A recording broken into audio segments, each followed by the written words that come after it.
शांत चेहरा, पाटकणा समस्थितीमध्ये, दोन्ही हात गुडघ्यांवरती द्रोण मुद्रेमध्ये.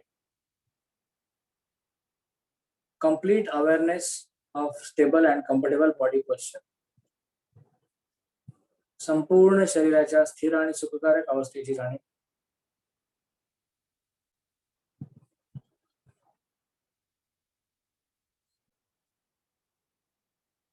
डोळे मिटलेले आहेत, त्यामुळे आपला बाह्य जगाशी संपर्क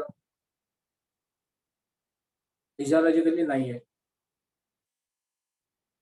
माइंड में विवर्ट here and there, okay, but still try to focus on the body posture.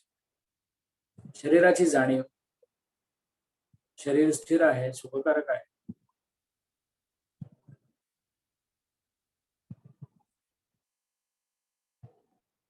एक छान हलकेपणा संपूर्ण शरीराला प्राप्त झालेला आहे.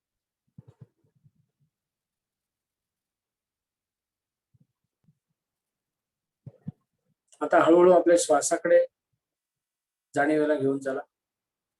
Awareness of natural and normal breathing. नैसर्गिक श्वासाची सहज जाणीव.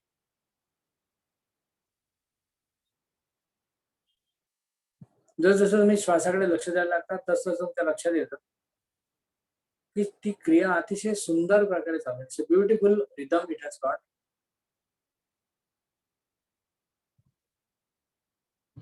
श्वासाकडे बघणं, त्याचा अनुभव घेणं हा स्वतःच एक सुंदर एक्सपिरियन्स आहे, नो डाऊट अबाउट दॅट.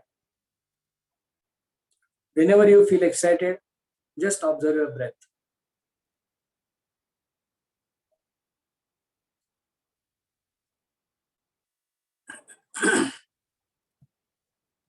दोन्ही हातांची ज्ञानमुद्रा. Before that we will start with kapalbhati. आपण कपालभातीने सुरुवात करूया 15 वेळेला. Active exhalation, no inhalation. सुरुवात करूया. 1 2 3 4 5 6 7 8 9 10 11 12 13 14 15.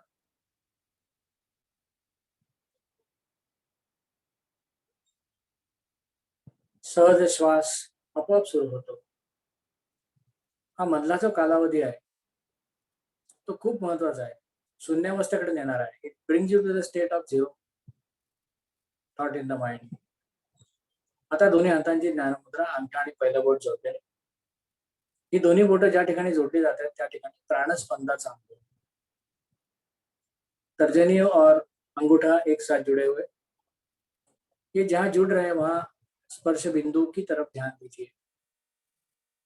वहां हमें बहुत ही सरलता से प्राणस्पंदी की अनुभूति होती है. Experience that.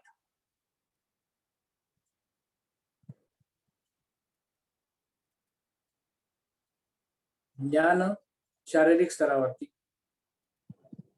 प्राणाचं ज्ञान, त्या प्राणाला चालवणाऱ्या वैश्विक शक्तीचं ज्ञान कन्सेप्च्युअली. म्हणून ही ज्ञानमुद्रा. हे स्पर्शबिंदू आपल्याला खूप काही शिकवून जातात. त्याची कन्सिस्टन्सी जी आहे प्राणस्पंद अनुभवण्याची, ती जशी वाढायला लागते तसा आनंदाचा अनुभव जास्त यायला लागतो. So the point of emphasis is bliss is very small in nature. छोट्या गोष्टीमध्ये मोठा आनंद असतो. चिमटीमध्ये आपला आनंद आहे बघ, आणि आपण बघतो कुठे ढीगभर.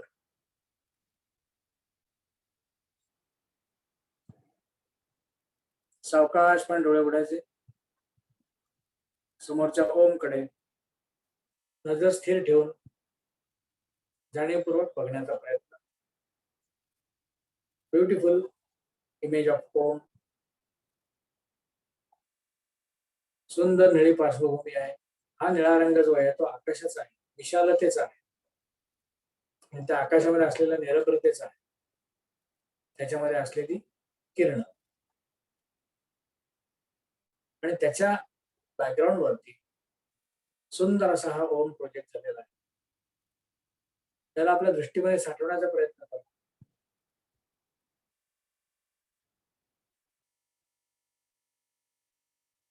त्या ओमची प्रतिमा आम्ही आपल्या ग्रुपवरती शेअर करू, which you can download and use it for your future.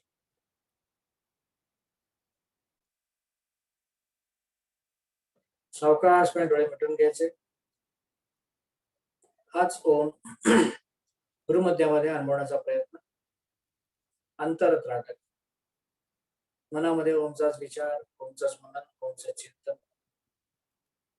Om Om Om आणि फक्त ओम.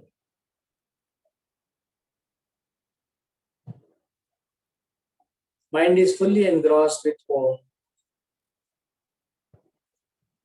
All external thoughts are at the back.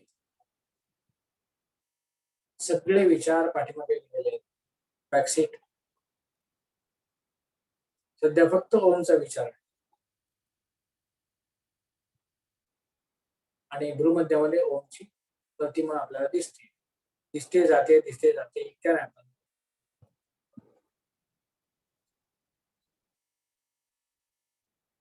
या ओमचा दार्शनिक अनुभव घेतल्यानंतर त्याचा वाचिक अनुभव घेण्यासाठी आपण आज 3च वेळेला उच्चार करणार आहोत, because we want more time for concepts and yoga nidra. So 3 वेळेला प्रणवोच्चार करताना मधल्या कालावधीमध्ये अनुभूतीच्या स्तरावर जाण्याचा प्रयत्न करा. पहिला उच्चार करण्यासाठी संपूर्ण श्वास सोडून द्यायचा, कम्प्लीट एक्झेलेशन. दीर्घ भरपूर श्वास घ्यायचा पोटापर्यंत.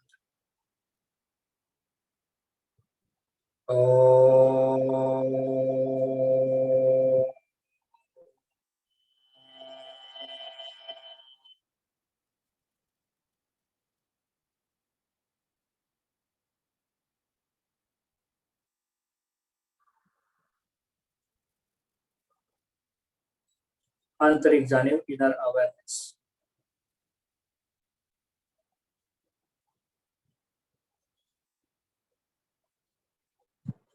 दुसरा उच्चार करण्यासाठी संपूर्ण श्वास सोडून द्यायचा, कम्प्लीट एक्झेलेशन.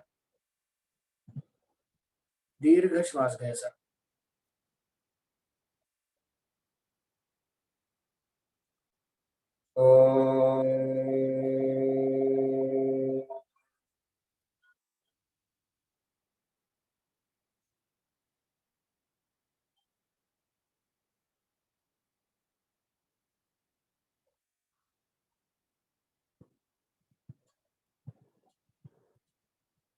इनर अवेअरनेस, आंतरिक सजगता.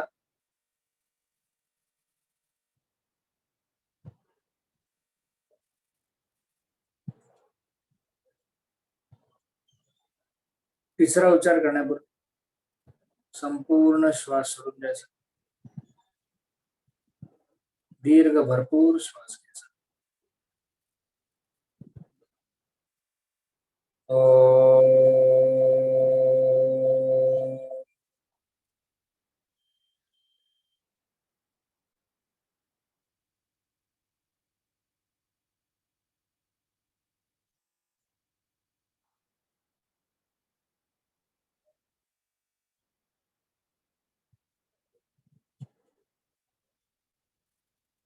मानसिक उच्चार, मनातल्या मनात ओमचा उच्चार करायचा. त्यासाठी संपूर्ण श्वास सोडून द्यायचा, दीर्घ भरपूर श्वास घ्यायचा.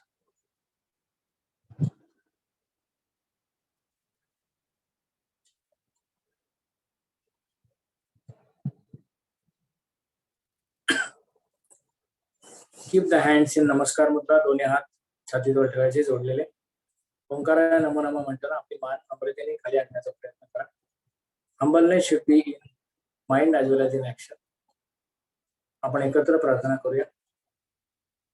ओंकारं बिंदु संयुक्तं नित्यं ध्यायन्ति योगिनः कामदं मोक्षदं चैव. ओंकाराय नमो. खाली घेतलेली मान सावकाशपणे वर घ्यायची. अलगदपणे डोळे उघडण्यापूर्वी दोन्ही हातांचं घर्षण करून खूप डोळ्यांच्या भोवती द्यायची.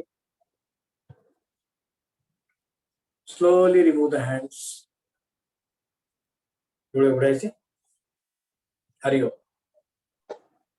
आज आपण काही पुन्हा एकदा काल ज्या अनुत्तरित गोष्टी होत्या, शंका होत्या, त्याबद्दल विचार करणार आहोत. त्यातला मॅक्सिमम कालावधी हा नंदिनी मॅडमकडेच मी आज दिलेला आहे. मला आवश्यकता वाटली तर मी एखाद दुसरं मिनिट बोलेल, पण आय डोंट थिंक काल मी बऱ्याचशा गोष्टी कव्हर केलेल्या आहेत. त्यामुळे आज आता नंदिनी मॅडमकडे मी देतो, पण 8:10 ला आपल्या योजनेला सुरुवात करूया. Accordingly you can manage. ठीक आहे. ओके. हरिओम. हरिओम. हरिओम. आपण पुन्हा एकदा आपल्या प्रश्नोत्तराचे जे सत्र आहे की ज्याच्यामध्ये तुम्ही सर्वांनी गेले 9 दिवस कॅम्प अटेंड केल्यानंतर, हे शिबिर अटेंड केल्यानंतर तुम्हाला जे काही प्रश्न पडले ते विचारलेले आहेत. तर सुरुवात करताना आपण काही भीती विषयक प्रश्न आहेत. Fear, may be fear of losing someone, or may be fear of hospitals, or fear of losing money, fear of examinations, अशी एक प्रकारची भीती असते. आणि एक भीती अशी असते की fear of driving car on the road. तर ह्या सगळ्या कुठल्याही भीतीमध्ये ना महत्वाचा मुद्दा तो एक असतो आणि काही कॉन्फिडन्स रिलेटेड पण प्रश्न आहेत. So when we lack our confidence, तेव्हा आपली भीती जास्त वाढायला लागते. कुठल्याही गोष्टीमध्ये आपला कॉन्फिडन्स वाढला पाहिजे. आपला आत्मविश्वास जेवढा वाढेल तेवढी आपली भीती कमी व्हायला लागते. बऱ्याचदा हा आत्मविश्वास कशाशी संबंधित असतो? See, all these points are very very link to each other. आत्मविश्वास कधी आपला कमी होतो किंवा वाढतो? जेव्हा आपला सेल्फ एस्टीम लो असतो किंवा सेल्फ एस्टीम चांगला असतो. आता मग सेल्फ एस्टीम म्हणजे काय? म्हणजे या सगळ्या प्रश्नांकडे बघताना आपण त्याच्या मुळाशी जाऊया. सेल्फ एस्टीम म्हणजे काय? तर माझ्या नजरेत माझी प्रतिमा, मी स्वतः मला कशी बघते, that is my self esteem. See, there are few people in society who have very high self esteem. म्हणजे तुम्ही त्यांना काहीही करा, तुम्ही त्यांना काहीही बोला, लोकांनी पब्लिकली त्यांच्यावर कमेंट्स करू देत,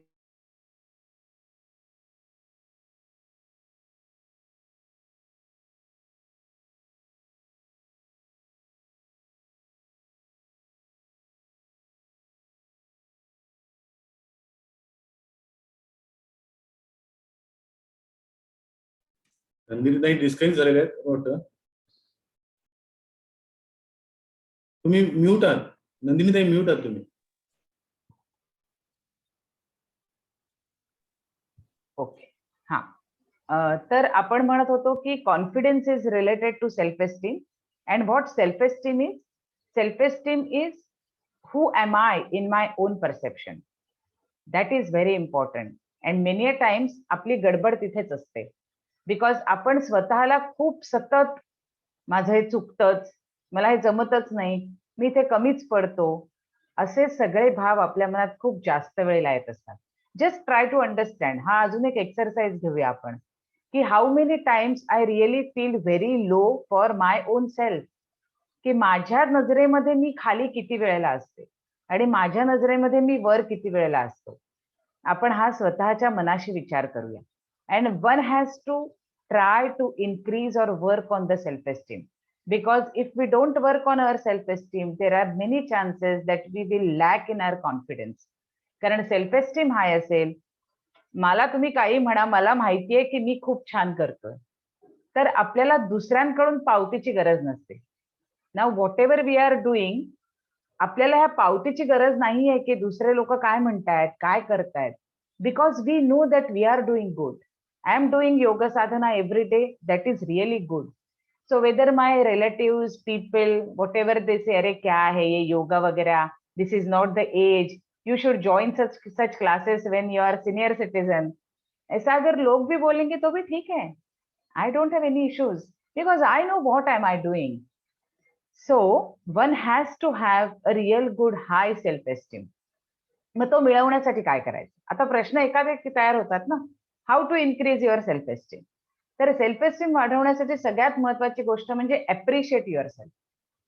one more exercise. How many times do I appreciate my own self?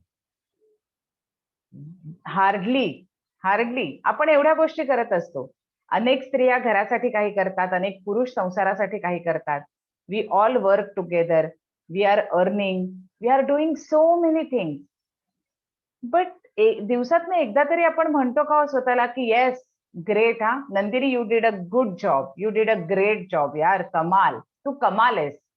आपण एकदा तरी म्हणतो का स्वतःला, व्हॉट डू वी एक्सपेक्ट?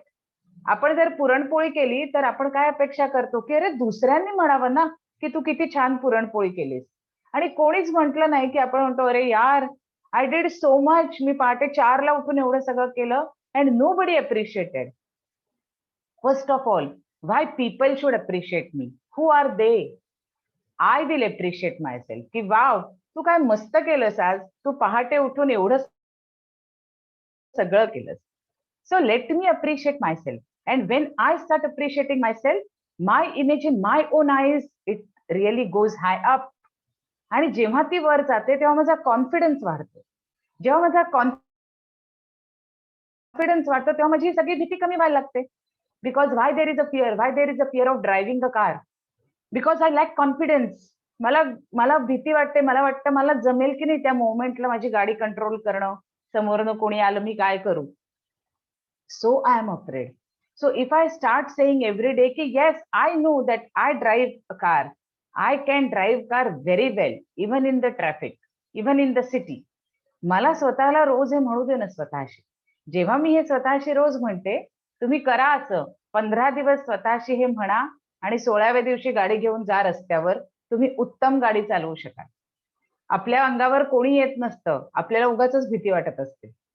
आणि ही आपली भीती, हा आपला लॅक ऑफ कॉन्फिडन्स, हे आपला लो सेल्फ एस्टीम आपल्याला ह्या सगळ्याकडे नेत असतो. सो आपण त्या फिअर बरोबर अशा पद्धतीने डील करू शकतो. Same fear of losing people किंवा फिअर ऑफ एक्झामिनेशन, या सगळ्यामध्ये काय होतं ना, we start associating. This is little different to be handled. आता इथे असोसिएशन काय होते बघा. Why do I have that fear? That fear of losing money, fear of losing people किंवा फिअर ऑफ एक्झामिनेशन. कारण आपण हे ऐकलेलं असतं खूप लोकांकडनं, बापरे तुला माहितीये काल ना असं झालं ते कोरोनामुळे.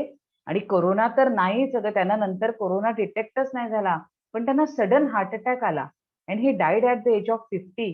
अरे त्यांना 10-12 वर्षाची छोटी छोटी मुलं आहेत. हे जेव्हा मी ऐकते ना, काय व्हायला लागतं विचार करूया. मी तिथे मला स्वतःला प्लेस करायला घेते. I start placing myself in that situation की ओ ओ माय गॉड, कदाचित असं आता मी ह्या स्टेजला आहे की माझे आई वडील खूप एजेड आहेत, सो कदाचित त्यांना काहीतरी होऊ शकतं. किंवा आता तर आपण बघतो यंगस्टर्सना काय काय होतं, यार मला असं काहीतरी झालं तर what my kids will do. So आपण ती जी घटना आहे ना, जे आपण ऐकतोय ते आपण तिथेच थांबवत नाही. Please stop working on it. Just take it as a fact, plain simple fact. Because everything doesn't happen with everybody, right? आपल्या बरोबर जे घडतं ते सगळ्या जगाबरोबर नाही घडत. सगळ्या जगाबरोबर जे घडतं ते आपल्या बरोबर नाही घडत. So why am I associating myself to each and every happening? Let me stop myself. And if I stop there and if I start taking it as it is, plain simple की हो असं घडलं, this is really sad and I really pray की बाबा त्या मुलांचं सगळं नीट होऊ दे. मी रोज देवाकडे प्रार्थना करेन, मला काही मदत करणं शक्य असेल तर ते करेन. Yes, this is what I can do, but why I need to associate with the same fear? So आपल्याला हे जे फिअर असतं सगळं, fear of losing people, fear of losing money, fear of examination, this is all because we all associate ourselves to that particular situation. So आपण हे नाही करणार आहोत आणि आपण स्वतःला कुठेतरी कंट्रोल करणार आहोत की मी फक्त ते फॅक्च्युअल घेणार आहे. आता फिअर ऑफ हॉस्पिटल्स, काही जणांनी म्हटलंय की आम्हाला फिअर ऑफ हॉस्पिटल्स आहे. पुन्हा एकदा तेच असतं की हॉस्पिटलची असोसिएशन आपल्या डोक्यात काय असते? हॉस्पिटल इज अ प्लेस की जिथे बापरे गेलं की मग काय होतं माणसाचं माहित नाही, माणूस घरी येणार की नाही.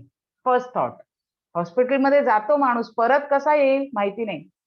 Why I need to associate this?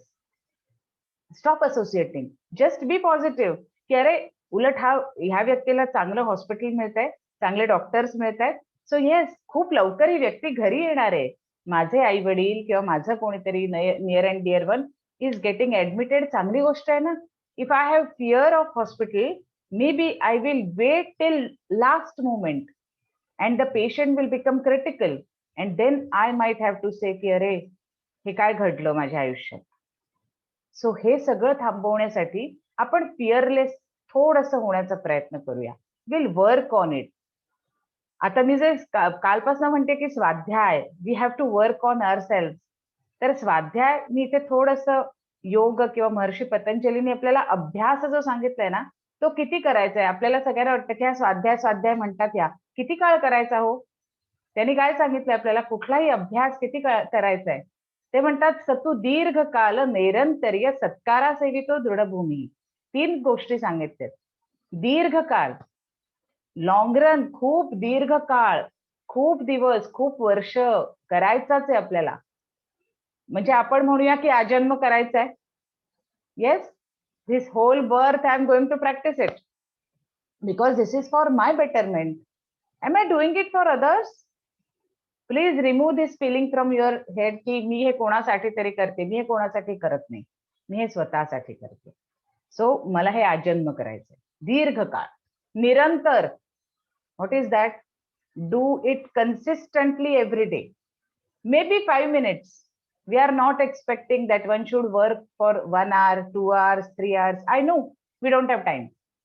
But do I have time for my own self at least 5 minutes, 10 minutes? Yes, I need to. नसेल तर काढा. सगळ्यांना 24च तास आहेत. कोणालाही जास्त तास दिले नाही. तिकडे फेवरिझम नाही बरं का. कोणालाही जास्त तास दिले नाहीयेत. So those who are successful, they also have 24 hours. Those who are not doing anything, they also have 24 hours. So आपल्याला एवढंच करायचं आहे की try to plan every moment. मला हा सगळा काळ कसा घालायचा आहे, बिकॉज वन्स आय लूज, एक क्षण मी घालवला की तो गेला, माझ्या हातातनं गेला. Now I am not going to get back that particular moment. So use each and every moment right now. This is the gift present to me. Why I want to be in past and future all the time, and I'm wasting whatever is presented to me. So हा जो present moment आहे, let me use it properly, let me utilize it properly. So आपण हे जेव्हा करायला लागू, आपली association थांबवायला लागू, तेव्हा आपला हा जो फिअर फॅक्टर आहे तो कमी व्हायला लागेल.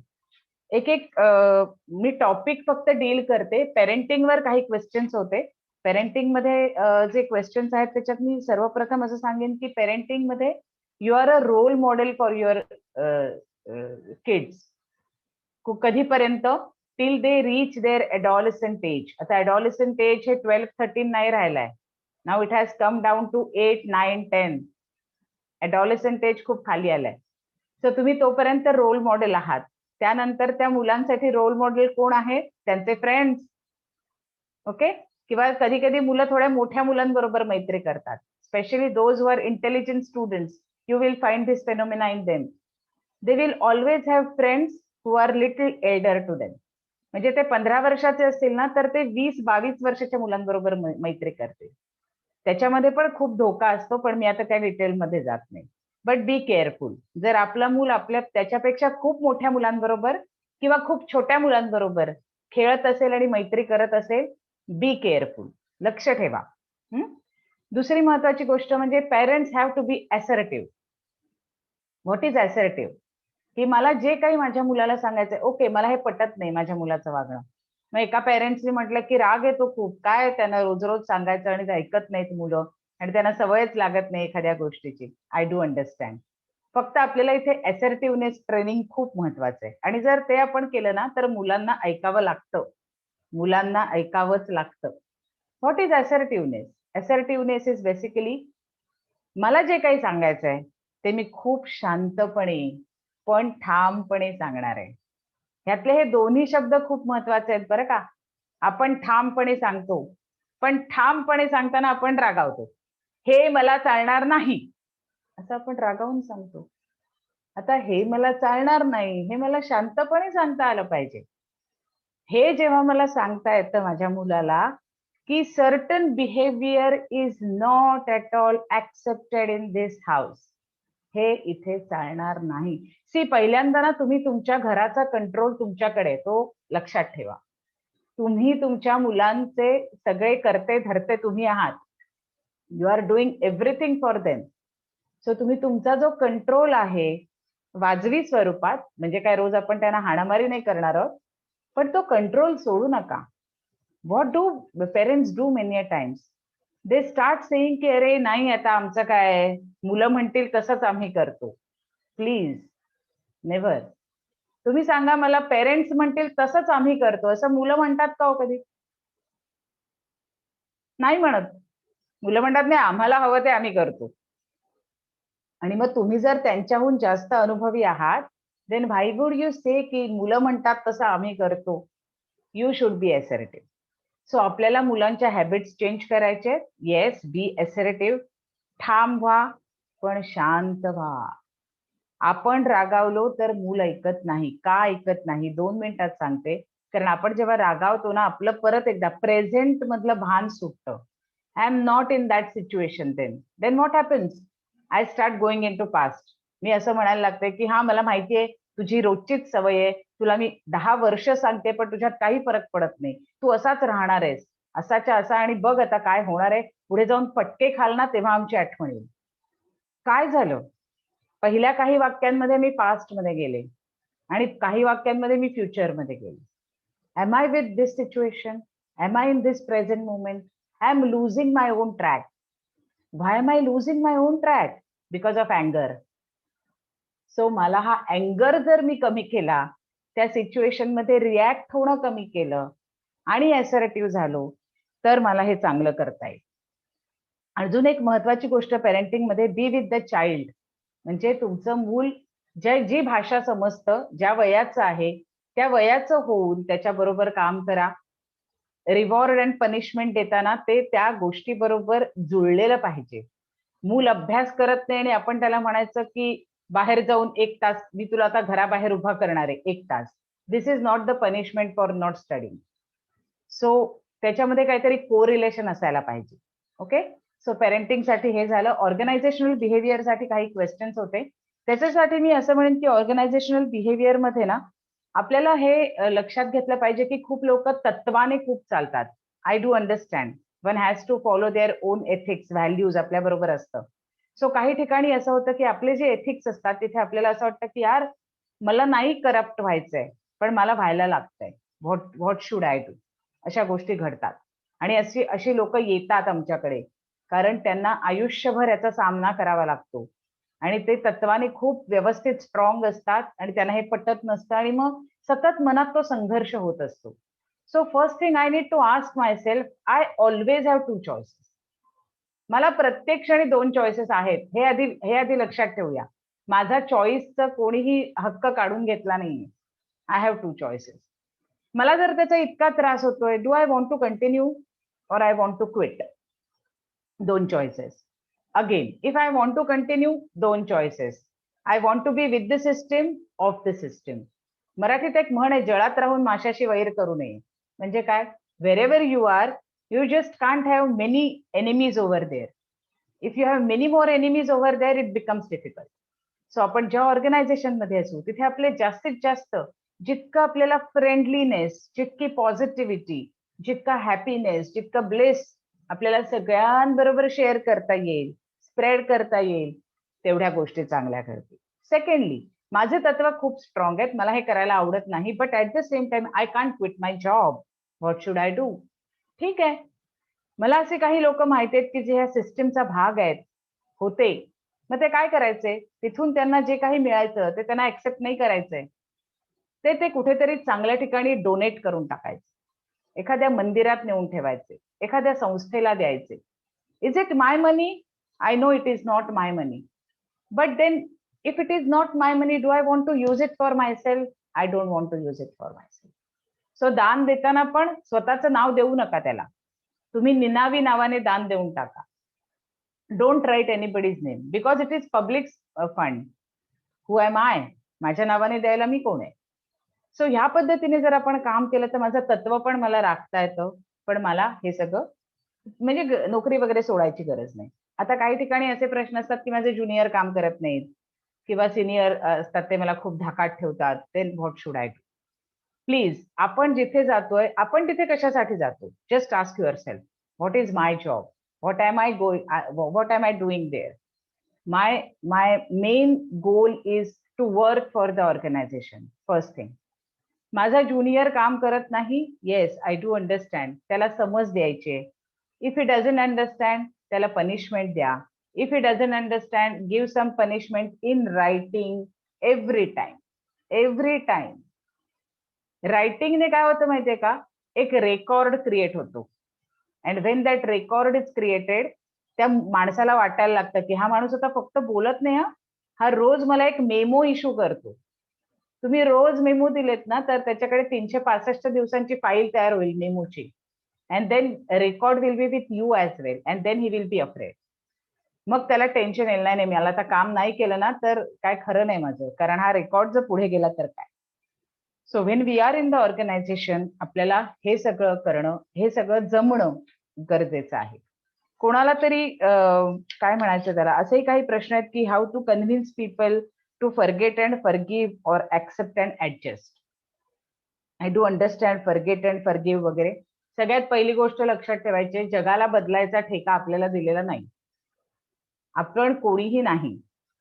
सो कोणालाही आपण कन्व्हिन्स करायला जायचं नाहीये की बाबा तू क्षमा कर, तू कोणाला तरी माफ कर, तू विसरून जा, नको. त्यांचं त्यांना ठरवू दे, what they want to do. You decide for your own self. Yes, can I forgive everybody? Ask your self. Yes, I can forgive. If I can't, work on your own self. Can I forget every movement which is troubling me every now and then? Can I forget? If not, work on yourself. Don't try to change people. People will not change as per your whims, as per your choices. So please don't do that. Just concentrate on yourself. Many a times we concentrate on others. लोकांना फुकटचे सल्ले देऊ नका. सल्ले मागितले तरच द्या. आता लोक म्हणजे कोण? लोक म्हणजे तुम्ही सोडून सगळे, मी सोडून सगळे. आपल्याला असं वाटत असतं, हा माझा नवरा, हा माझा अमका, हा माझा तमका, ती माझी तमकी, मग ह्यांना मी सल्ला नको द्यायला. कोणी मागितलंय? मागितलंय का? They are grown up adults. Do you think that they are small children? No, they are not. They are grown up adults. So आपण कोण आहोत त्यांना शिकवणारे? कोणी नाहीये. So please stop there. Managing road rage वरती क्वेश्चन आहे. तिकडे मी असं म्हणेन की ओके, रोड रेजेस बेसिकली का होतात, तर आपल्याला हे कळलं पाहिजे की आपले ड्रायव्हिंग स्टाईल आणि सगळं वेगळं असतं. युजली द एज, जो एज फॅक्टर आहे त्यातला तो महत्वाचा आहे. Those who are in to it, ते are professional drivers many a times. ते त्याच व्यवसायात असतात आणि आपण एक कधीतरी रस्त्यावर गाडी चालवणारे असतो. See again here, we can't change others. And please don't compare your self. Road rages मध्ये मी काय बघितलं माहितीये का, खूपदा लोकांमध्ये ना टसल होते. तू मला ओव्हरटेक केलंस काय, थांब. तू मला दाबलंस, आता थांब, मी तुला पुढच्या टर्नवर मी तुला ओव्हरटेक कर. कशाला? कशाला? Just be with your on driving. Concentrate on your on driving. आणि मग तुम्ही पुढे जा. तो काय शेजारून गेला माझ्या पुढे, काय फरक पडला? माझी अस्मिता, इथे सगळा इगो असतो आपला. कशाला हवी ती अस्मिता? मला गाडी चालवायची आनंद, गाडी चालवण्यातला आनंद घेऊया. See, do everything for your own enjoyment. Don't try to compare with others. आता माझी कंपॅरिझन, रस्त्यावर 18 वर्षाचा मुलगा जोराने गाडी चालवतो आणि मला एक हुलकावणी देऊन जातो. Can I compare my driving with him? I just can't. I should not rather. Because his age, his way of driving is different. आणि कंपॅरिझन ही दोन सेम गोष्टींमध्ये होते. आपण कधी अशी कंपॅरिझन करतो का हो की केळं छान असतं की आंबा? नाही. कोणीतरी म्हणेल नाही नाही मला केळंच आवडतं, तुम्ही खा आंबे. So we can't compare. केळं केळ्याबरोबर कम्पेअर होऊ शकतं. सो ह्या सगळ्या गोष्टींमध्ये आपण कंपॅरिझन करतो, आपला इगो बूस्ट होतो आणि म्हणून आपल्याला त्रास होतो. राग आल्यानंतर पहिल्यांदा काय करायचं, असा एक इंटरेस्टिंग प्रश्न आहे. मला राग आला, येतो, हे सगळं आपल्याला माहिती आहे आणि 1 ते 10 आकडे म्हणा वगैरे सांगितलं जातं, but that somehow doesn't work. Basically आपण एक लक्षात घेऊया की राग येतो ना तेव्हा आपण एकदम असे एनर्जाइज्ड असतो, सॉलिड, मोटिवेटेड, एनर्जाइज्ड. कारण मी पहिल्यांदाच तुम्हाला अँगरची स्लाइड आठवत असेल तर this is the act which motivates us and energises us, असं आपण म्हटलंय. सो म्हणजेच काय, आपल्याला राग येतो तेव्हा आपल्यामध्ये प्रॉमिनंटली काय असतं, खूप एनर्जी तयार झालेली असते. आता आपल्याला काय करायचं आहे, आपल्याला ती एनर्जी तर आहे, एका क्षणात ती एनर्जी काय पडणार आहे का, सगळी निघून जाणार आहे का, कमी होणार आहे का, नाही, शक्यच नाही. सो मला ती एनर्जी डिस्ट्रक्टिव्ह कडून कन्स्ट्रक्टिव्ह कडे न्यायची आहे. राग आलाय ना, जा तुमच्या खोलीत मस्तपैकी कपाट आवरून टाका. राग आलाय, जा किचन मध्ये एक चांगला पदार्थ बनवा. राग आलाय, घरातनं बाहेर पडा, तुमचं काय बाहेर जाऊन काय काय घेऊन यायचंय घेऊन या. कितीतरी गोष्टी आहेत की जे करायला एनर्जी लागते. राग आला ना, एनर्जी याच्यात लागते असं काम करायला घ्या. तुम्हाला घरातलं एखादं कपाट हलवायचंय, एखादी सेटी हलवायची, राग आला ना कोणावर जा, तुमचं कपाट चुटकीसरशी हलवून होईल. कारण आता तुम्ही टोटली एनर्जाइज आहात. सो राग आल्यानंतर हे करूया. डिस्ट्रक्टिव्ह कडून मला कन्स्ट्रक्टिव्ह कडे कसं जाता येईल एवढंच बघूया. मला वाटतं की मी बरेचसे प्रश्न कव्हर करायचा प्रयत्न केलेला आहे. एक बलात्काराविषयी संबंध प्रश्न होता की बलात्कार रागातून होतात का आणि बलात्कारी व्यक्ती आत्महत्या करतात, त्यांना कसं वाचवता येईल. तर बलात्कार हे फक्त रागातून होत नाहीत. There is some kind of disorder आणि त्या डिसऑर्डरमुळे लोक बलात्कार करतात. So it is not only related to अँगर. Yes, अँगर is there, aggression is there, may be व्हायोलन्स is also there, but that is not the only thing. There is some kind of disorder in that person. आणि ज्या बलात्कारी व्यक्ती आत्महत्या करतात त्यांना कसं वाचवता येईल, जितकं लवकरात लवकर तुम्हाला त्यांना मदत देता येईल तेवढी द्या. तुम्हाला एकदा कळलं की ही व्यक्ती बलात्कारी आहे, तुम्ही त्यांना एखाद दुसऱ्या दिवशी घरी समजावा. बट इफ यू फील की this is not happening, I am just trying to tell the person, I am just trying to convince the person, but things are not happening, please go for some help, some professional help. कारण मनावर खूप मोठा आघात झालाय, तो आपल्याला कदाचित म्हणजे समजावून काढणं त्या व्यक्तीच्या मनातनं हे कठीण होतं. आता आपण एक पटकन 1-2 मिनिटं आपल्याकडे आहेत. आपण हे जे सगळं फिअर, अँगर हे सगळं बघितलं, तर ह्याचा थोडासा एक सायकोलॉजी टू फिलॉसॉफी छोटासा प्रवास करूया आणि बघूया काय घडतं एक्झॅक्टली. आपल्या सगळ्यांमध्ये सत्व, रज आणि तम असे 3ही गुण असतात, बरोबर, म्हणजे असतात. आणि ते 3ही गुण कधीतरी एक प्रॉमिनंट होतो, एक डॉमिनंट होतो, दुसरा शांत असतो. मग सतत सत्व प्रॉमिनंट असून चालेल का हो? आपण म्हणतो सत्वगुण चांगला, सगळ्यांनी सात्विक व्हा. पण सतत सत्वगुण प्रॉमिनंट झाला तर मी झोपू शकेन का? नाही झोपू शकणार. कारण झोपण्यासाठी तमोगुणाची आवश्यकता आहे. ओके, सो कधीतरी माझ्यामध्ये सत्वगुण जास्त, कधी तमोगुण जास्त, कधी रजोगुण जास्त, असं सगळं. आज आपल्याला हे सगळं का होतं माहितीये का? कारण आपल्यामधला रजोगुण खूप वाढलाय. आपल्याला खूप मटेरियल गोष्टी, हे हवंय, ते हवंय, चांचल्य, चलबिचल, एका गोष्टीवरून ते का आपल्याला स्थिर नाही होता येते. सो हा रजोगुण जो आहे ना, तो दोन्हीकडे जातो. तो कधी तमोगुणाकडे पण जातो, कारण तो मध्यात आहे, आणि तो सत्वगुणाकडे पण जातो. सो आपल्याला ह्या रजोगुणाचा उपयोग करून आपल्याला तमोगुणाकडे जायचंय. तमोगुण म्हणजे काय? आळस, मूढत्व, जडत्व, शारीरिक, मानसिक, कुछ करना ही नाही आहे. आज खूप पेरेंट्स येतात आणि म्हणतात, मॅडम आमच्या मुलांना काहीच करावं असं वाटत नाही, ड्राईव्हच नाहीये. What is it? तमोगुण प्रबळ झालाय. सो त्यांना प्रवास करताना आधी रजोगुणाकडे यायला लागेल, मग सत्वगुणाकडे जायला लागेल. आपण जर रजोगुणामध्ये असू, खूप ऍक्टिव्हिटीज करतोय, खूप विचार करतोय, विचार करणं, खूप विचार, ओव्हर थिंकिंग, रजोगुण, कंटिन्युअसली काहीतरी घडतंय, चलबिचल होतीये, रजोगुण प्रॉमिनंट. सो मला जर सत्वगुणाकडे जायचंय म्हणजे काय? मला एका प्रकाशमानतेकडे जायचंय, मला ज्ञानाकडे जायचंय, मला आंतरिक आनंदाकडे जायचंय. हे कसं होईल? हे कधी होईल? मगाशी म्हटलं तसं महर्षी पतंजलींनी सांगितलंय त्याप्रमाणे दीर्घकाल, निरंतर आणि सत्कारासेवितो, त्या शब्दाचं आपलं हे एक्सप्लेन करायचं राहिलं म्हणजे श्रद्धापूर्वक मी जे काही कृती करतेय, मी जे काही करतोय, ते मला माहितीये की ह्याने मला नक्की छान वाटणार आहे.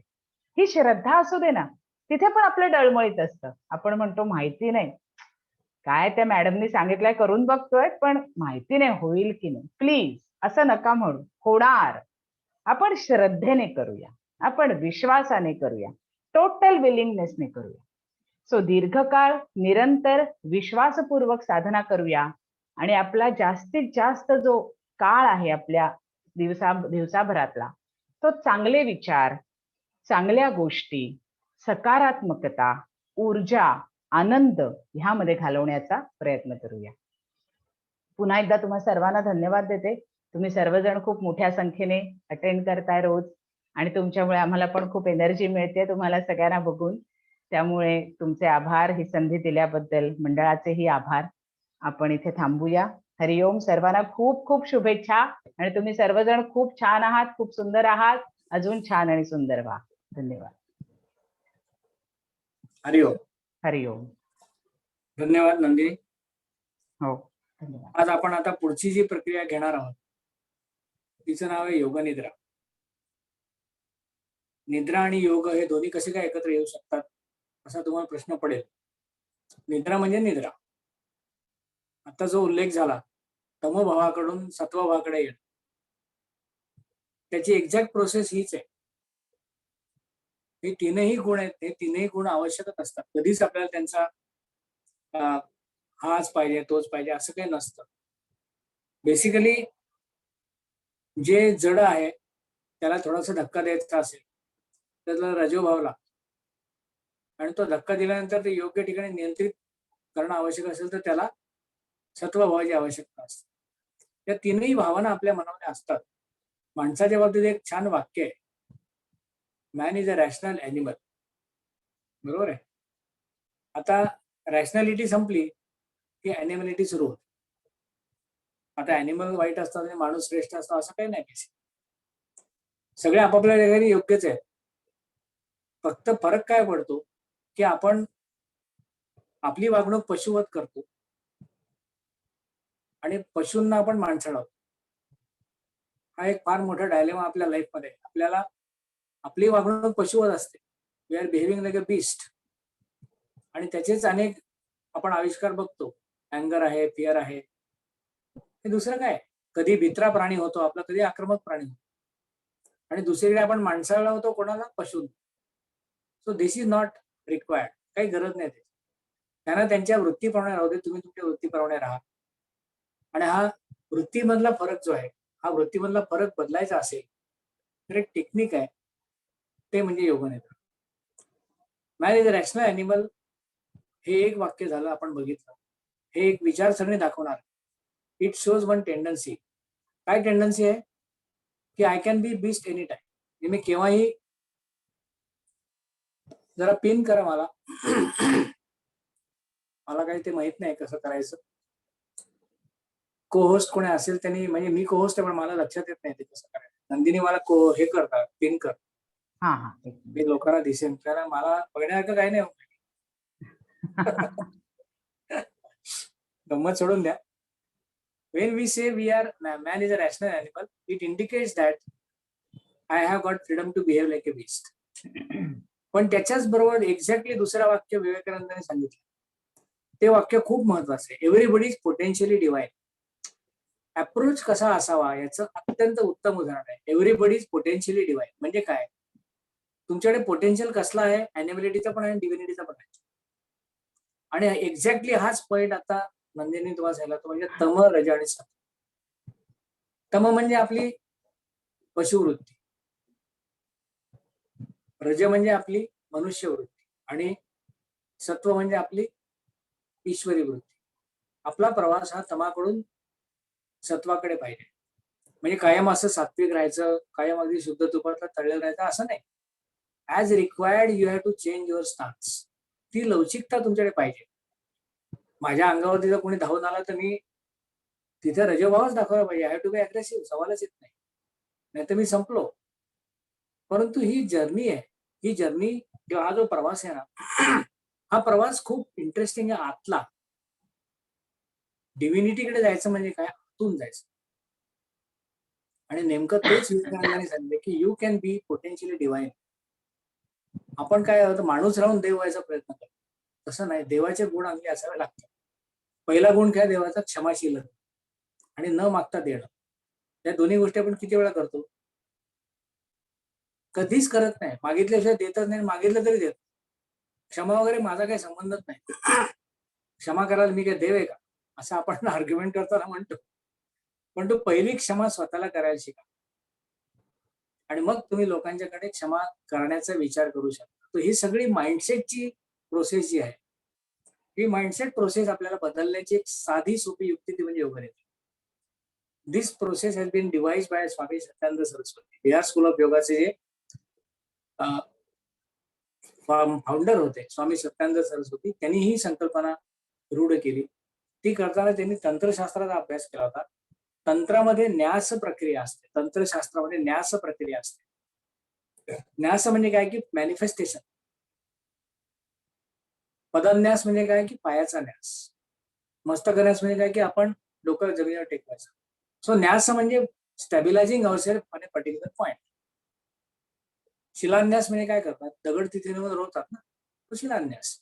सो न्यास म्हणजे काय की एखादी वस्तू तिथे ठेवायची. तंत्रामध्ये त्यांनी काय सांगितलंय की आपल्या शक्तींचा मॅनिफेस्टेशन करायचं अमुक अमुक ठिकाणी. तर ते करण्यासाठी तंत्रशास्त्राचा अँगल वेगळा होता, परंतु स्वामींनी काय विचार केला की ordinary person also should be able to this. सर्वसामान्य माणसाला पण न्यास क्रिया आली पाहिजे, आणि त्या दृष्टिकोनातून त्यांनी न्यासाचा वापर करून योगनिद्रेचं टेक्निक फॉर्म केलं. अनबिलिव्हेबल रिझल्ट त्याचे आहेत, अनबिलिव्हेबल. विश्वास ठेवू शकत नाही असे परिणाम आहेत. त्यांचा शिष्य Swami Niranjan Saraswati, he was develop by him totally in to Yoga Nidra process. तुम्ही बिलीव्ह नाही करणार, त्याचं संपूर्ण शिक्षण त्यांनी योगनिद्रेमध्ये केलं. त्या माणसाला 14 भाषा अवगत आहेत, वेद उपनिषद सगळं तोंडपाठ, म्हणजे काय रट्टा मारून नाही, विथ अंडरस्टँडिंग. त्यांची तुम्ही लेक्चर्स ऐका, किती डीप आणि किती सुंदर बोलतो तो माणूस, unbelievable. He is now heading Bihar school of yoga. Swami Niranjan Saraswati त्यांचं नाव. तर त्यांचं संपूर्ण शिक्षण त्यांनी या योगनिद्रेमधनं केलं. काय योगनिद्रेचा परिणाम होतो की आपल्या सर्व सेन्सेस जे असतात, पंच ज्ञानेंद्रिय जे आहेत, त्याच्यातले 4 ज्ञानेंद्रिय, आपली 3 ज्ञानेंद्रिय बंद असतात योगनिद्रेमध्ये. डोळे बंद असतात, त्यानंतर कान आपले उघडे असतात आणि श्वास चालू असतो. बस स्पर्श आपल्याला जमिनीचा किंवा मॅटचा छान आहे. डोळे बंद असल्यामुळे दिसत नाही, तोंड बंद असल्यामुळे बोलायचा संबंध येत नाही. जे 2 महत्वाचे ऑर्गन जे आपल्याला डायव्हर्ट करतात तेच आपण लॉक करून टाकतो. मग त्यामुळे आपला प्रवास बाह्य जगाकडून अंतर जगाकडे वाढतो. आणि we can change our awareness to any level of infinity. अगदी इन्फिनिटी पर्यंत जाऊ शकतो. इथे काय पास्ट लाईफ रिग्रेशन वगैरे नाही आहे. Ultimately it is just to understand how to live present moment. हा क्षण कसा जगायचा हे शिकवण्याचं टेक्निक योगनिद्रेमध्ये आहे. योगनिद्रेमधनं तुमच्यामध्ये असलेले सर्व प्रकारचे कॉम्प्लेक्सेस तुम्ही दूर करू शकता.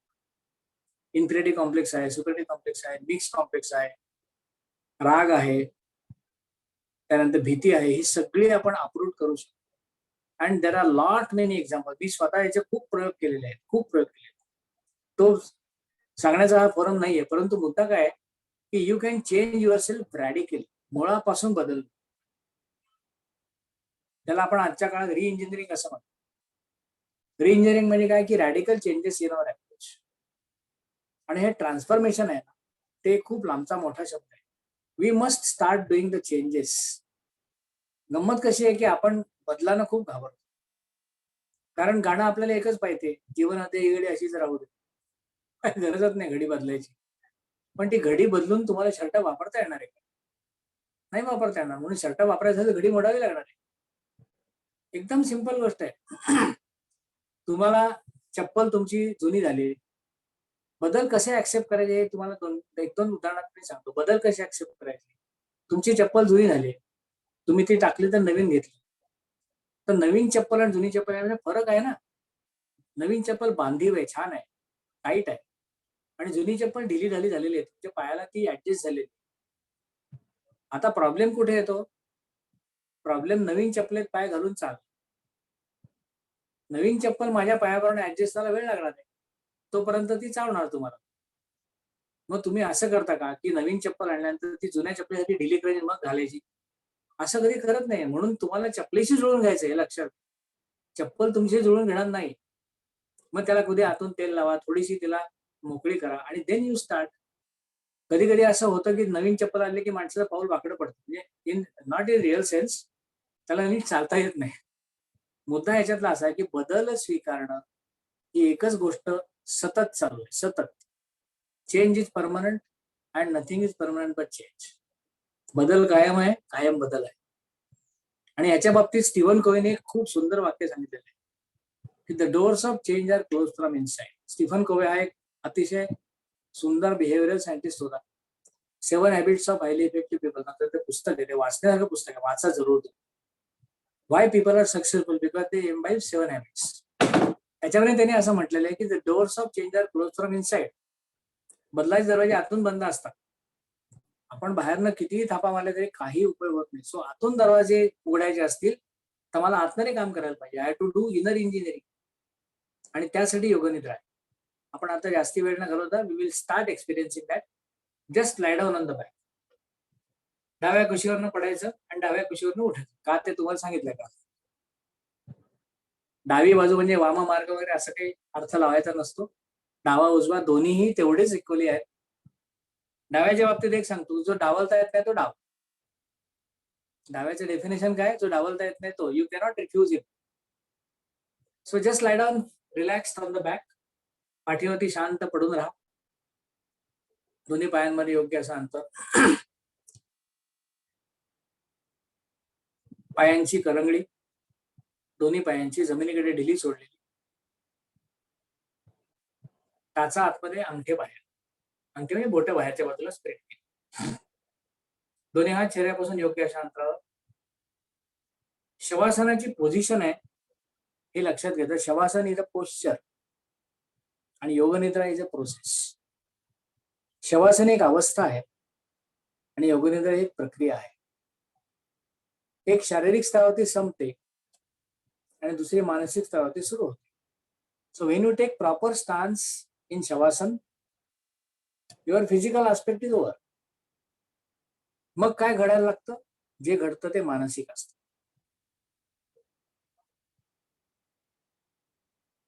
So we are trying to coordinate our self on our all levels. शरीर, श्वास, मन, बुद्धी आणि आत्मा या आपल्या पंचकोशांवरती आपण आज स्वतःला घडवणार आहोत. सो फर्स्ट, अन्नमय कोश, शरीर. Complete relaxed body posture. Awareness किंवा जाणीव हा शब्द वारंवार तुम्हाला आता या योगनिद्रेमध्ये अनुभवायचा आहे, वापरायचा आहे आणि एरवी सुद्धा वापरायचा आहे. Awareness is nothing but knowing the things when we are doing anything. आपण जे करतोय ते का करतोय, कशासाठी करतोय, कसं करतोय याची पूर्ण माहिती असते. माहिती म्हणण्यापेक्षा भान. माहिती खूप असते पण भानच नसतं काय चाललंय त्याचं. मेकॅनिकली, यांत्रिकदृष्ट्या आपण काही गोष्टी करतो. To avoid that mechanical approach we should imbibe awareness approach.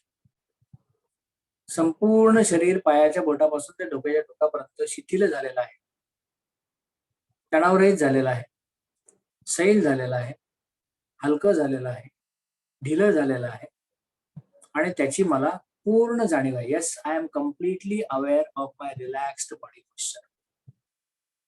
किंबहुना we can say I know I am relaxed. मला माहिती आहे की मी शिथिल झालेलो आहे किंवा झालेली आहे.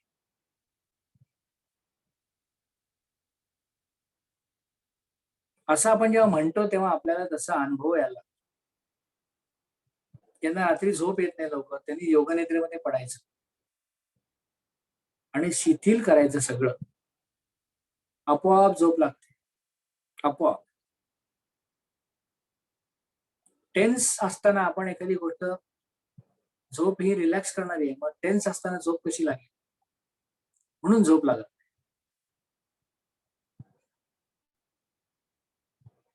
शरीराला शिथिल करणारे जे केंद्र आहे ते केंद्र तुमचं ऍक्टिव्ह असेल तर तुम्ही शिथिल कसे होणार? ते केंद्रही रिलॅक्स करायचं. Relax your centre of keeping you awaken. तुम्हाला जागं ठेवणारे केंद्र रिलॅक्स केलं तर तुम्ही आपोआप झोपता. न्यास प्रक्रियेचा अभ्यास करताना आपल्या संपूर्ण वृत्तीला, आपल्या मनाला, संपूर्ण शरीरावरती न्यास करा. त्याचं manifest your entire body with awareness. Yes I am relaxed. मग ते करताना हवेचा स्पर्श, जमिनीचा स्पर्श, कपड्यांचा स्पर्श, असं स्पर्श ज्ञान. तुम्ही घरामध्ये पंख्याखाली असाल तर पंखा एक्झॅक्टली वरती असेल तुमच्या, तर पंख्याचा येणारा वारा कुठून कुठे जातोय, पायापासून डोक्यापर्यंत येतोय का डोक्यापासून पायापर्यंत जातोय का उजवीकडून डावीकडे जातोय, डावीकडून उजवीकडे जातोय, हे सगळं अनुभवण्याचा प्रयत्न. Try to sense the touch of air. ही हवा आर्टिफिशियल आहे, नो डाऊट, कृत्रिमरित्या तयार केलेली आहे, परंतु त्या हवेमध्ये प्राण आहे.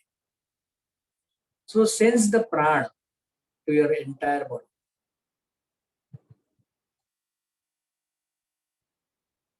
हवेच्या बरोबर त्या पंख्याचा आवाजही येतो. Concentrate on that sound of air. बघा, स्पर्श आणि आवाज दोन्ही एकत्रपणे आपण अनुभवत आहोत.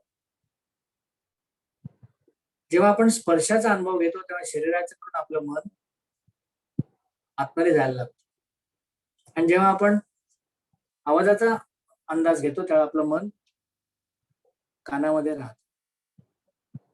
So attaching our mind with respective part of the body and sensory organs is a nyas.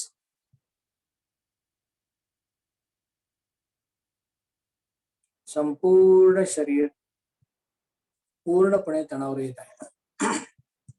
Absolutely relaxed body posture. खूप छान वाटतंय, खूप हलकं हलकं वाटतंय. आता जाणीवेला अजून थोडंसं डीप घेऊन जाऊया. Try to experience that your entire body is hollow. संपूर्ण शरीर आतून रिकामं झाले अशी कल्पना करा.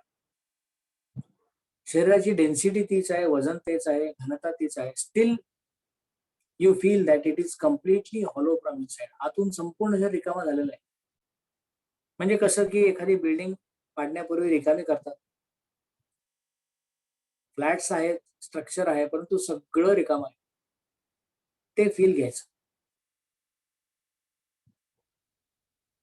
You are absolutely hollow from inside. This body level hollowness can bring you mind level hollowness. मन पण पूर्ण रिकामा झालेलं आहे.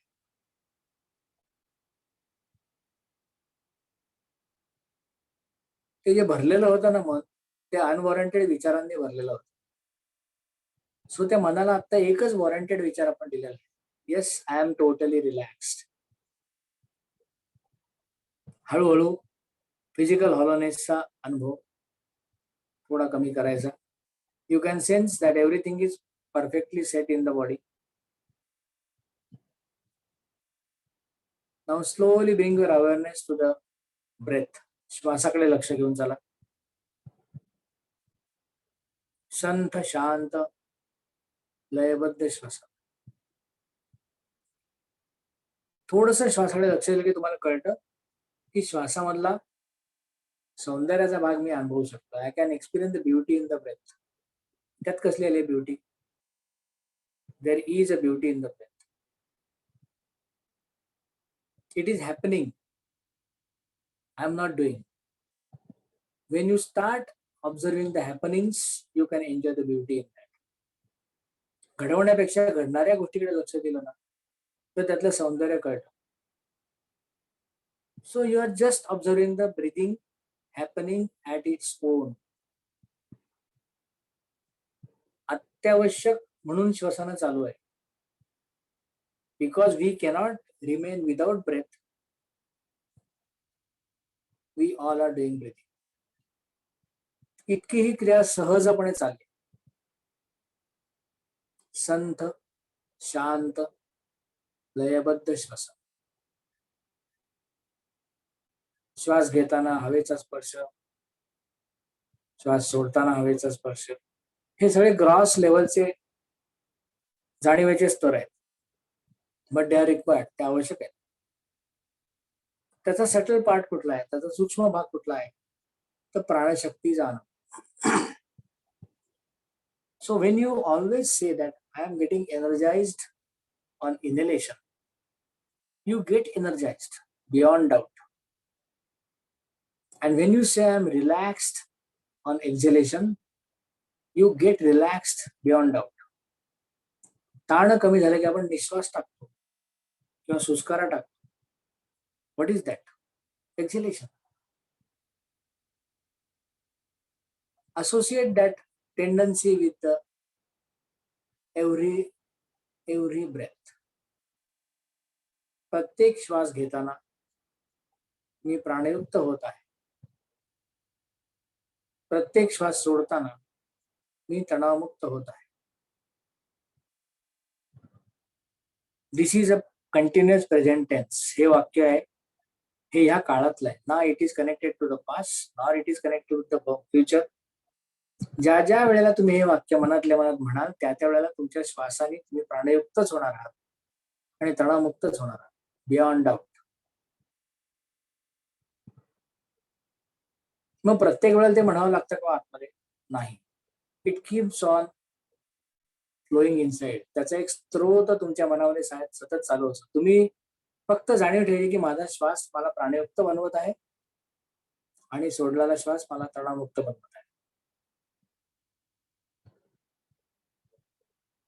तणावमुक्तीचा जेव्हा आपण विचार करतो तेव्हा तणावाबरोबर राग, द्वेष सगळे बाहेर टाकले.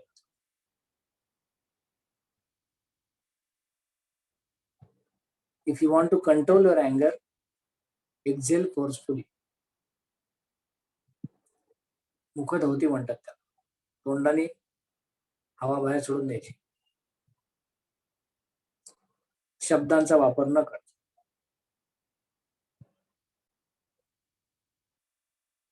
So energized body on inhalation, relaxed mind on exhalation. A very useful combination of life. चांगल्या जीवनाची ही गुरुकिल्ली आहे. Keep it with you, master की. बघा, लक्ष तुमच्या श्वासाकडे देताना तुम्हाला असं जाणवेल की श्वास खरोखरी संत चालतोय. Hardly I am breathing. Neither I am doing deep breathing nor I am doing pranayam, but still I am feeling energy in the body.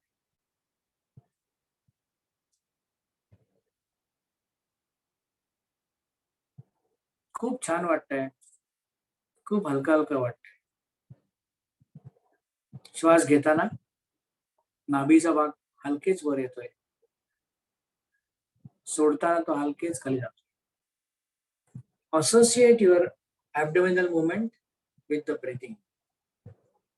श्वास घेताना पोट हलके वर येतं, सोडताना हलकेच खाली जातं. Passive use of diaphragm.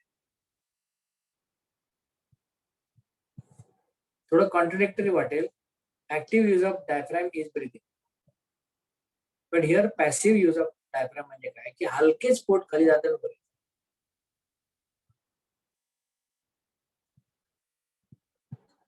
खूप छान वाटतंय, खूप हलका हलका वाटतंय. इतकं रिलॅक्स झाल्यानंतर we always tend to go in to the sleep mode. To avoid that, एक हात वरती उचलायचा उजवा आणि पुन्हा खाली ठेवायचा. It indicates that you are not sleeping. हलकेच वर उचला आणि सावकाश खाली ठेवा.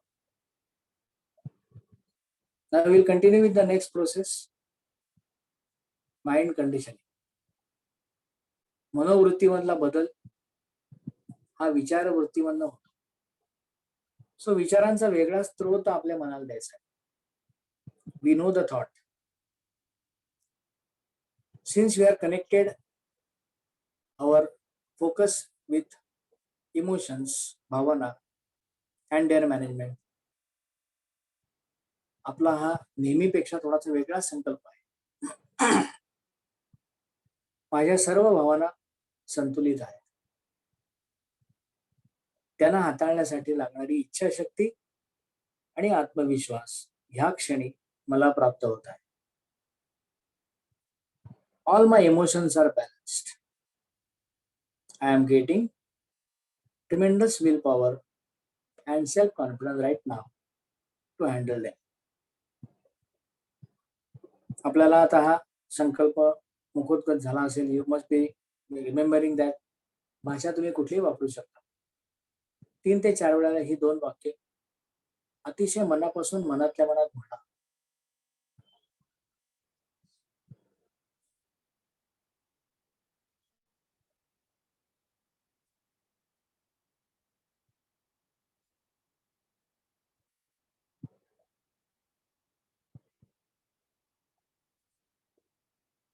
जरी आपण आपापल्या घरामध्ये जागेवरती पडलेला असतो, रिलॅक्स असतो, तरी आता आपल्याला थोडासा एक मनोकायिक प्रवास करायचा. Let the body be on the ground where you are, but take the body with your mind. मनाने आपण एक छोटा फेरफटका मारूया. कल्पना करायची की तुम्ही कोकणातल्या एखाद्या छान समुद्र किनारे असलेल्या गावी आलेला, मित्राची वाडी आहे, तिथे तुम्ही जमलेले आहात सगळे. सकाळ प्रसन्न आहे, रात्री खूप छान झोप झाल्यामुळे बरं वाटतंय. फार पहाट नाही, फार कडकडीत ऊन पण नाही, सकाळी 6:30-7ची वेळ. चहा वगैरे झालाय and you want to go to the sea shore. घरात बसलेला असला तरी सुद्धा तुम्हाला समुद्राची आवाजाची गजाल लांबून ऐकायला येते. चला आपण जाऊया बाहेर. Let us go out. चपला घालून तुम्ही बाहेर पडताय. दोन्ही बाजूनी नारळी पोकळीची सुंदर झाडं आहेत. सूर्य उगवलेला नाही फारसा, त्यामुळे सावली आहे. त्या झाडांचा एक गंध तुमच्या नाकाला जाणवतो.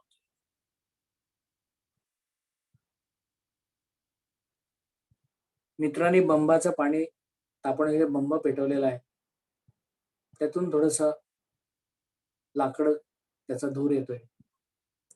तोही खरपूस वास तुमच्या नाकाला जाणवतो. हळूहळू तुम्ही चालत वाडीतनं बाहेर पडताय. छोटी पाऊलवाट आहे, छोटं फाटक आवाज करून उघडलंय. कर बाहेर पडलाय तुम्ही. बाहेर पडल्या क्षणी तुम्हाला विस्तीर्ण असा आकाश दिसतोय. पक्षी उडतायत, त्यांची किलकिल तुमच्या कानावर ऐकायला येते. तुम्ही वाडीच्या बाहेर पडून चालायला सुरुवात केलेली. फार काही समुद्र किनारा लांब नाही, मे बी 200 फूट असेल. त्यामुळे तुम्हाला बाहेर पडल्या क्षणी समुद्राची वाळू जाणवते, पायाला चपलेला जाणवते. जवळ असल्यामुळे थोडीशी वाळू कोरडी आहे. एक छोटीशी चढण आली, त्याच्यावरनं तुम्ही चढून वरती उभे राहिलात आणि तुम्हाला अतिशय सुंदर असा प्रसन्न समुद्र समोर दिसतो. स्वच्छ किनारा आहे.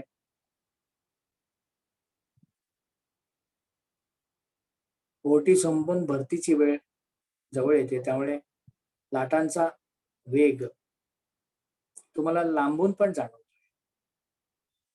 तुम्ही नजर टाकताय क्षितिजाकडे, लांब तुम्हाला एक रेष दिसते. आपल्याला असं वाटतं की तिथे पृथ्वी संपली, पण ती दृष्टीची मर्यादा आहे, लक्षात घ्यायचं. It is infinite. थोडस मध्ये तुम्हाला काही जहाजाचे पॅटर्न दिसत आहेत. स्वच्छ आणि निरभ्र असा आकाश आहे.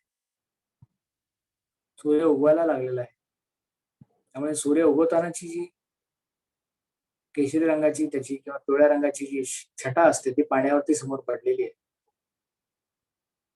हळूहळू तुम्ही त्या टेकडावर खाली आलाय, चपला काढून ठेवल्यात आणि अत्यंत ब्युटिफुल मऊ असा स्पर्श वाळूचा तुमच्या पायाला झाला.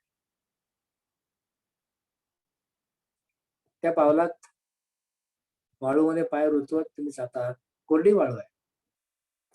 एक 50 पावलं पुढे गेल्यानंतर तुमचा पहिला स्पर्श होतोय सॉलिड वाळूला. सॉलिड म्हणजे ओली झालेली पण भुसभुशीत नसलेली. पाऊल तेवढा ठेवता क्षणी एक गारव्याची चुणूक पावलापासून ते डोक्यापर्यंत तुमच्या शरीरामध्ये पसरलेली. स्पॉन्जी आहे वाळ. तुमच्या प्रत्येक पावलाकडे तुमच्या पावलांचे ठसे उमटतात. तिकडे न बघता तुम्ही सरळ पुढे जाता. आता हळूहळू वाळू आणखीन थोडीशी ओली ओली होत चालली आणि एका पॉइंटला आल्यानंतर तुमच्या पायाला पाण्याचा स्पर्श झालेला आहे. पहिला स्पर्श तुमच्या अंगठ्याला होतो, बोटांना होतो आणि संपूर्ण पाऊल खालून वरून तुमचं भिजलं. You can really sense that water touching your entire soul, SOLE and SOUL both. एक सुंदर अशी लहर संपूर्ण अंगामध्ये तुमच्या येते. Water has got energy. पाण्यामध्ये ऊर्जा असते,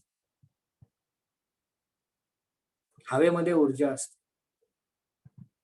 सूर्याची किरण आता जास्ती तुम्हाला स्पष्टपणे दिसत आहेत. तुम्ही थोडे पुढे गेलात की आलेली लाट तुमच्या पायाला क्रॉस करून मागे जाते आणि पुन्हा टाचेकडून परत पाण्याकडे येते. या दोन्ही वेळेला तुम्हाला असं वाटतं तुम्ही हलताय, परंतु तुम्ही हलत नाही आहात. पायाखालची वाळू हलते. हवेचा खारट स्पर्श आपल्या नाकाला होतोय, पण खूप सुदिंग आहे. It's not frustrating. सकाळची वेळ असल्यामुळे थंड हवेचा स्पर्श, खारट हवेचा स्पर्श सर्वांगाला होतोय. आता तुम्ही थोडेसे पुढे गेल्यामुळे तुमच्या पायांच्या पोटरीपर्यंत भाग पाण्यामध्ये तुमच्या भिजतोय. पुढे येताना लाट पुढे येते तेव्हा अंगठ्याकडून पायाकडे मागे पाणी जातं आणि येताना टाचेकडून परत पायाकडे पाणी. Just enjoy that travel of water. खूप छान वाटते. समुद्र पक्षी त्यांची किलकिल एका टिपिकल आवाजात ते सगळे ओरडाआरडा करतायत. त्यांचा आवाज तुमच्या कानी पडतो.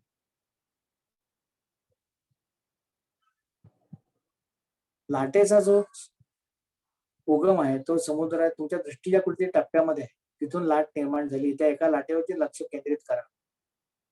ती लाट हळूहळू पुढे येते. तिचा आवाज तुम्हाला येत नाही, पण तो मुवमेंट दिसते.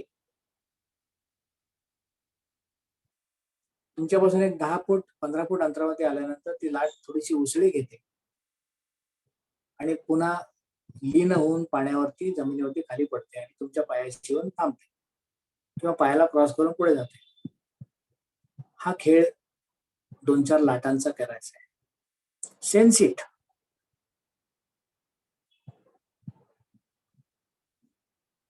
उसळणाऱ्या भावना शेवटी सबसाइड करायच्या असतात.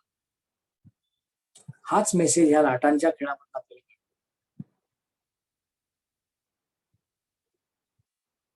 भावनेची उसळी किती ठेवायची, that is my choice.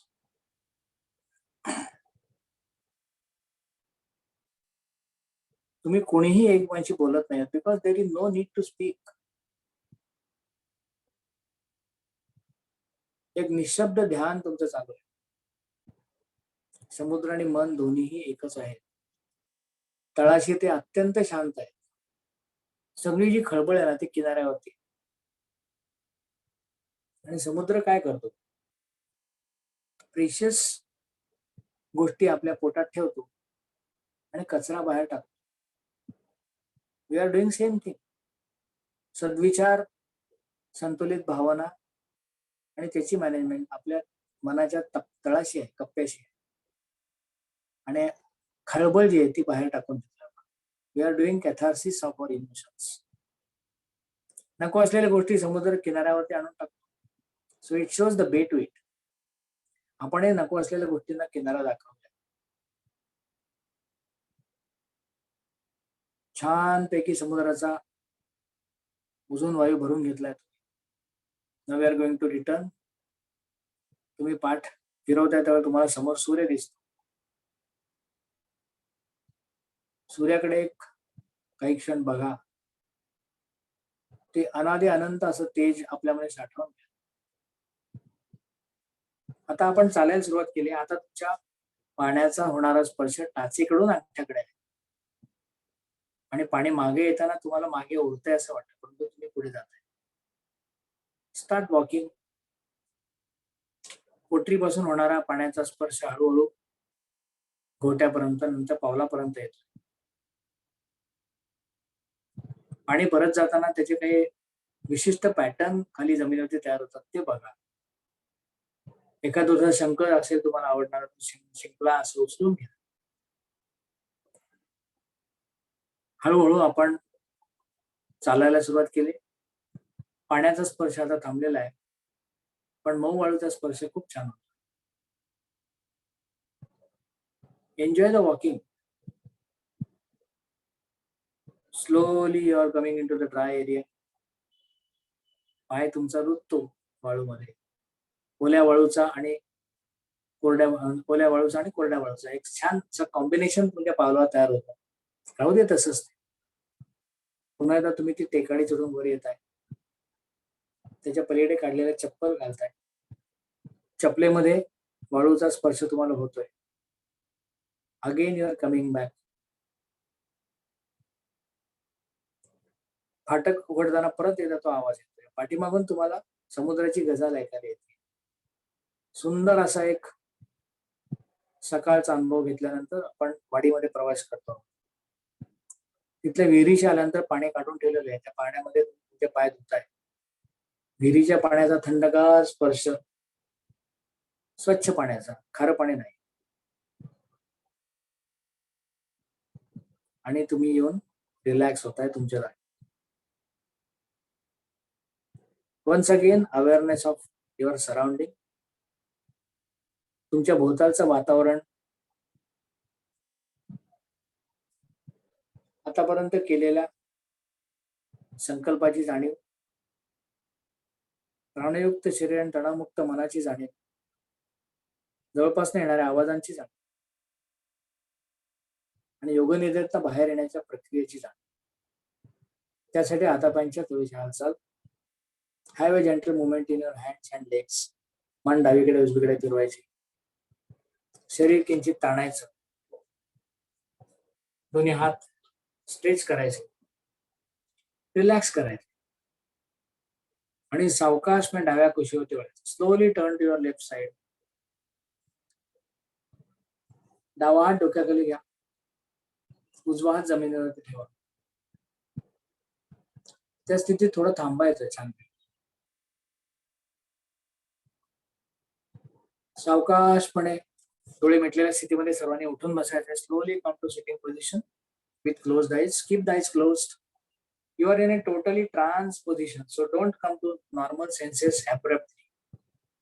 Take the time and give the time. डोळे मिटलेल्या स्थितीत उठून बसायचं. दोन्ही हात जोडलेले ठेवायचे. We will chant शांतिपाठ together.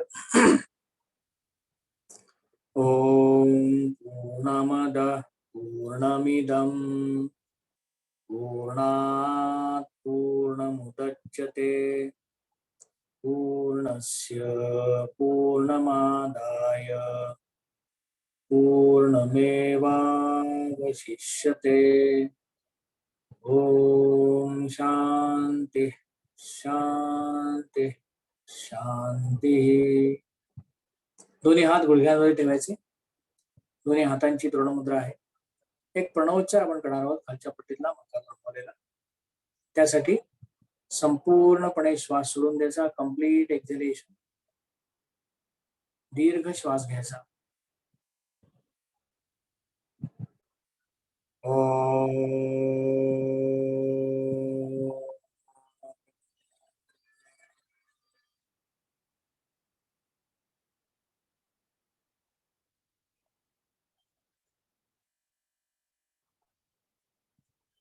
Experience the absolute inner silence. संपूर्ण आंतरिक शांतीचा अनुभव. एक भावावस्था आपल्याला मिळालेली आहे. ती भावावस्था संपू नये असं वाटतं, परंतु ती कुठेतरी आपल्याला संपायची. त्यासाठी दोन्ही हातांचं एकमेकांवरती घर्षण. रब your palms on each other. हातांची हुक डोळ्यांच्या भोवती द्यायची. Don't press the hands on your eyes. Slowly bring the hands on your cheeks. चेहऱ्यावरून हात फिरवायचे आणि हात खाली आणून सावकाशपणे डोळे उघडायचे आणि अत्यंत मनापासून म्हणायचं हरिओम तत्सत, हरिओम तत्सत, हरिओम तत्सत. आपल्या शिबिराची आज इथे आपण सांगता करत आहोत. 15 दिवस 10 दिवसाचा कॅम्प आपण घेतला. It was found useful by many, असं तुमच्या एकंदर फीडबॅक वरून दिसतंय.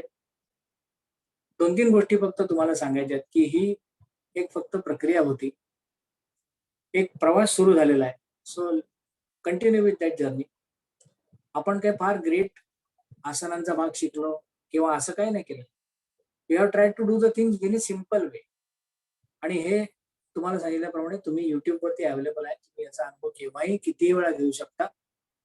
It is infinitely available to you. एक गोष्ट. दुसरी गोष्ट की ह्या संपूर्ण प्रक्रियेचा अनुभव घेतल्यानंतर आपल्याला असं वाटतं की योगा हा चांगला आहे. आतापर्यंत फक्त ऐकून होतं, आता आपल्याला कळायला लागलं की योगा चांगला आहे. तो चांगला असेल तर तो योग्य प्रकारे वापरण्यासाठी पुन्हा एकदा काल एक मी आमच्या मंडळाच्या डिप्लोमा बद्दलची माहिती आपल्या ग्रुपवरती टाकलेली आहे. आपल्याला डिप्लोमा करायची इच्छा असेल तर आपण जरूर करा. एक लक्षात घ्या, वयाचा काहीही संबंध नाही. It is no way concern with the age. शिकण्यासाठी वयाचा काही संबंध नाही. फक्त लहान मुलांनी शिकावं असं काही नसतं. त्यामुळे योग शिक्षण आपल्याला काय घ्यायचं असेल, योग्य प्रकारे शिक्षण बनायचं असेल तर आपण जरूर बना. हीच विद्या तुम्ही लोकांच्या पर्यंत हळूहळू पोचवा. आम्ही सगळे ह्याच प्रोग्राममध्ये गेलेलो आहोत. Everybody has pass this process.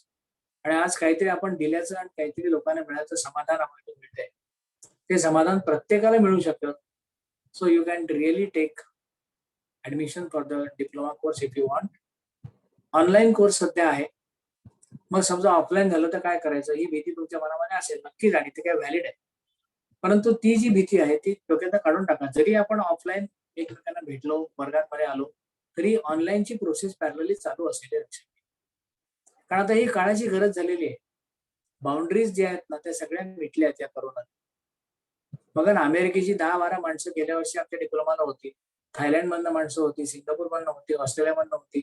आज आपल्याला ज्या आर्या आठवली त्या मॅनेज करतात, शी इज फ्रॉम ऑस्ट्रेलिया. त्या रोज जॉईन होतात सगळे रोज. तर distance is not at all a matter.